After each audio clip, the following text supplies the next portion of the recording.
Could you please start off with telling me why you pursued a career in journalism? When I was a kid, I was very, very much attracted to television news, like the evening daily news. I grew up in the 70s and the 80s. And when I was roughly like at about 7, 8 years old, 9 years old, 10 years old, I remember watching Walter Cronkite on the evening news, and I always used to watch television news, and then I ended up majoring in journalism. Tell us about participating in News 22. News 22 was the best experience, the best educational experience that I had here at NMSU.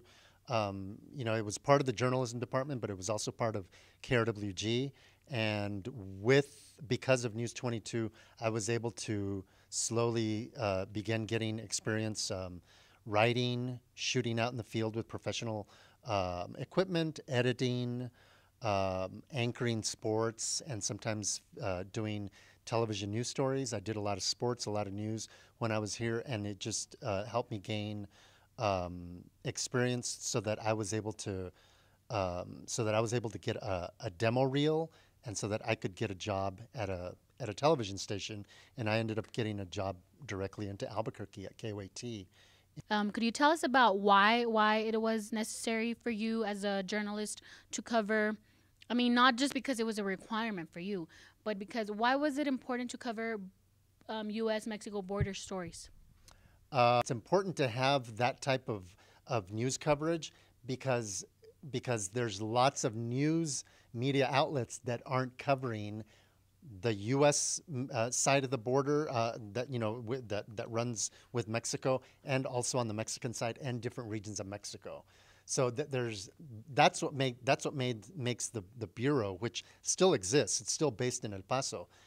It makes it unique because many news outlets are not covering the border and Mexico. So when I was working for the border bureau, and I was working with Angela Kocherga, we were pretty much like, at one point, we were pretty much kind of like the only television news crew that was going in and out of different regions of the border. How do you handle it? How do you go back home and erase that from your head, or like, can you? Or is it stuff that sticks with you? Yeah, I don't think you erase crime scenes that you've covered. I don't think you erase those from your mind, because I think if you erase them, I think that if you pretend that they're not there, I think it's going to affect you a lot more emotionally. And I mean, I don't know, to tell you the truth, I really don't know how I dealt with it. We were really never in a situation where people were shooting at each other. But we were there after the fact, after police officers had been killed. We were there after when the 12 to 15 kids were killed in Villas de Salvarca. Being a journalist often implies giving up a lot of your personal time. Do you believe this to be true? I think it sometimes kind of like drains some of your energy, and some of that draining of your energy kind of like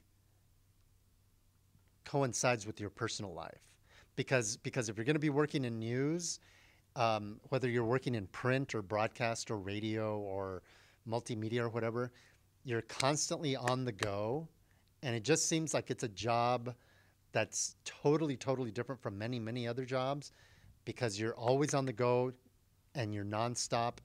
And once you leave the workplace, then you're kind of like, it's a big sigh. So, and then kind of like on your days off, you're kind of like recuperating from that nonstop work. So you definitely have to have a passion for what you do in order to keep up with it. Yes.